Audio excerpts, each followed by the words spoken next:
কেউ তোমার নাম উচ্চারণ করতে চাইবে না। যার সঙ্গে তুমি সর্বক্ষণ সারা জীবন ধরে লড়াই চালিয়ে গেছো, ভগবান তাকে উজাড় করে সবকিছু দিয়েছে। সব পেয়েছে মেঘলা, সব। আর তুমি কি পেলে? তুমি অদ্রিজা একবারও ভেবে দেখেছো? তোমার পাওয়ার ঘরে শূন্য, বিগ জিরো, কিচ্ছু পেলে না। আরে কিচ্ছু না পেয়ে যখন তুমি জেলে যাচ্ছ, তখনও তুমি বলছো যে তুমি জেল থেকে ফিরে এসে মেঘলাকে নিকেশ করে দেবে। কি করে বলতে পারছো? কি করে বলতে পারছো তুমি এই কথাটা? তুমি তুমি তুমি ভেবে বলছো তো? তুমি যা বলছো আমি এটা বিশ্বাস করি। আমি বিশ্বাস করি। আমি যেটা বলছি আমি সেটা করব। আমি এটা করতে পারবোই। দেখুন অফিসার, আপনাদের সামনে দাঁড়িয়ে একটা মানুষকে মেরে ফেলার হুমকি দিচ্ছে, থ্রেট করছে। বললাম তো, আপনারা কিচ্ছু ভাববেন না, আমরা আমাদের যা করার করব। আপনি নিয়ে আসুন ওনাকে। চলুন চলুন চলুন চলুন চলুন চলুন।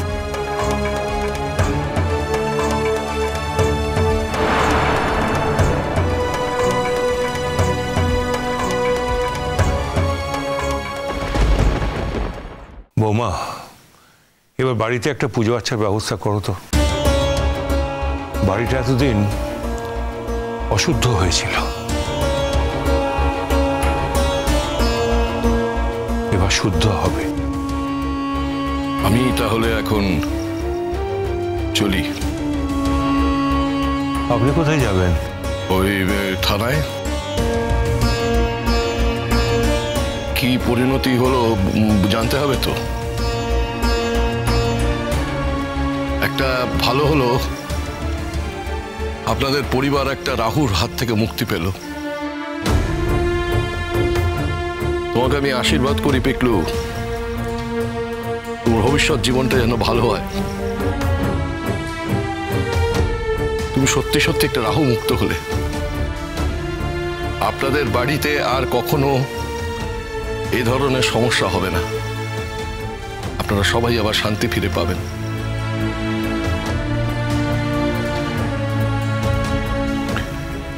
চলি মেঘলা মা। চলে যাবে ভাবি? হ্যাঁ আসি। তোর সংসারে তো আর কোনো কাঠে রইল না। এবার মন দিয়ে সংসারটা কর। ভালো থাকিস, ভালো থাকিস। আসি মা। আঙ্কেল। বাবি,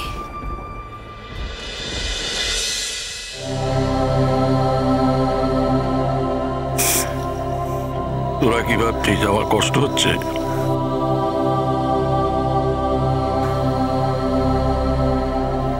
একটুও কষ্ট হচ্ছে না, একটুও না।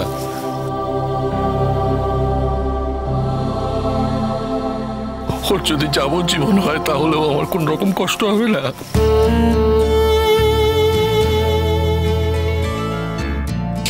মনে হবে এরকম একটা মেয়ের জন্ম দেওয়ার গ্লানি থেকে আমি মুক্ত হয়ে গেলাম।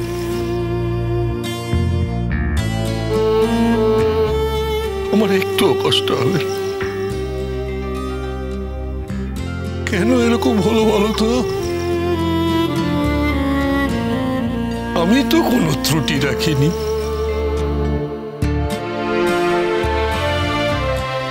ছোটবেলায় যখন ওই টলমলো পায় দু হাত বাড়িয়ে এগিয়ে আসতো, বাবা কি এনেছো বলার জন্য, তখন কখনো কি ভেবেছি যে এই আজকের দিনটা দেখতে হবে?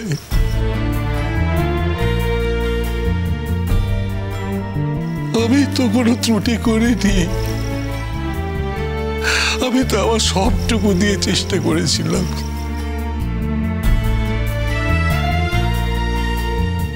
কেন এমন বাবা?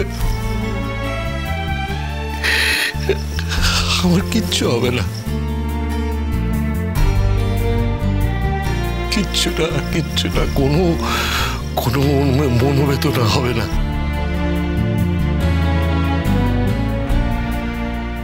একটু না।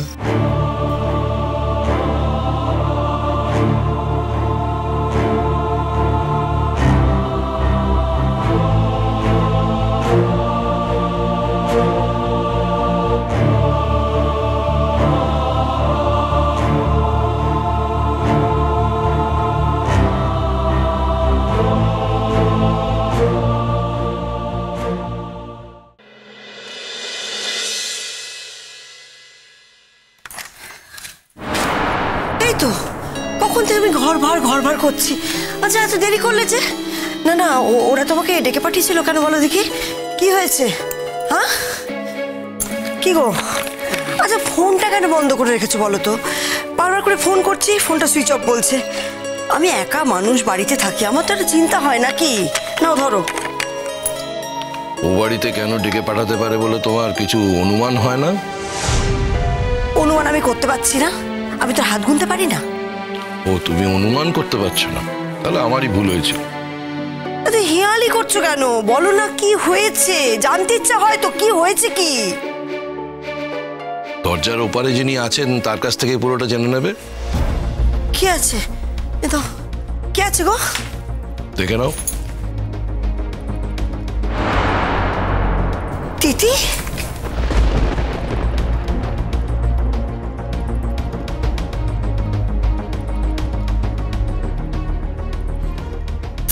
তিথি কি হয়েছে? তিথি তুই চলে এলি যে? বাধ্য হয়ে এসেছে।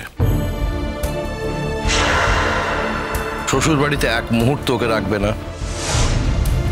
কোথায় ঘুরবে? রাস্তায় ঘুরে বেড়াবে? এই বয়সের মেয়ে রাস্তায় ঘুরে না বেড়ালে, মানে খানিকটা মানবিকতার কারণেই আমি ওকে একটা রাত্রির জন্য এই বাড়িতে এনেছি।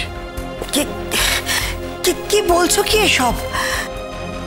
তিথি কি হয়েছে, কি বলবি তো? কি রে, কি হয়েছে বল না। তুমি কখনো শুনেছো মা কোনো বাবা তার সন্তানের এগেইনস্টে গিয়ে থানায় কমপ্লেন করতে পারে, কোর্টে কেস করতে পারে? আমার বাবা সেটা করেছে। কেন জানো? একটা কুড়িয়ে পাওয়া রাস্তার মেয়েকে ভালো রাখার জন্য করেছে আমার বাবা। আমি আমার বাবির সন্তান, কিন্তু কেউ নয়, কেউ না। বাজে কথা বলো না তিথি। তুমি যে সমস্ত কথাবার্তাগুলো বলছো তার আর কোনো বেস নেই। আজ কেউ তোমার কথা বিশ্বাস করবে না। তোমার মায়ের প্রসঙ্গ আলাদা। অবশ্য তোমার মায়ের কি মনে করা না করাতে কিছু যায় আসে না। এখন সবকিছু নির্দিষ্ট হয়ে গেছে। এখন আর তুমি চাইলেও বদলাতে পারবে না। আমি তোমাকে কলকাতায় ছেড়ে রেখে দিয়ে চলে আসতে পারতাম। তুমি রাস্তায় ঘুরে বেড়াচ্ছ এটা না ভেবেও মুখ ঘুরিয়ে চলে আসতে পারতাম। দোকানে আসেনি জানেন? আসেনি একটাই মাত্র কারণে, তোমায় যদি আমি ওখানে ছেড়ে রেখে আসি তাহলে তুমি আবার তোমার কামড় বসাতে পারো। মেঘলাকে নয়তো অনুরাগকে। আমি তোমাকে এমনি বাড়িতে নিয়ে আসিনি, আমি নিরাপত্তার কারণে তোমাকে এ বাড়িতে নিয়ে এসেছি। এইটুকুই দায় ছিল আমার আজ পর্যন্ত। কাল থেকে প্রশাসন দায় নেবে। প্রশাসন, বিচার ব্যবস্থা, পুলিশ, দায় মুক্ত। এটুকু করার ছিল আমার, আমি এইটুকুই করেছি। কি হয়েছে ঠিক, কি হয়েছে সেটা আমাকে একটু বলবে? তিথি কি করেছো? হ্যাঁ কি করেছো আবার? তিথি তুমি কি আবার আমাদের মুখ পুড়িয়েছো? আবার নতুন করে কি করলে সেটা বলবে তো? কি করেছো কি? না তেমন কিছু করেনি। তোমার বড় মেয়ে তোমার ছোট মেয়েকে খুন করতে গিয়েছিল।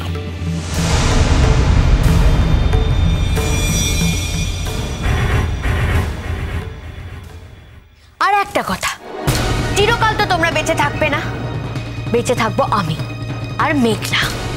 আর বাকি রইল ওদের পরিবারের কথা, ওর স্বামীর কথা।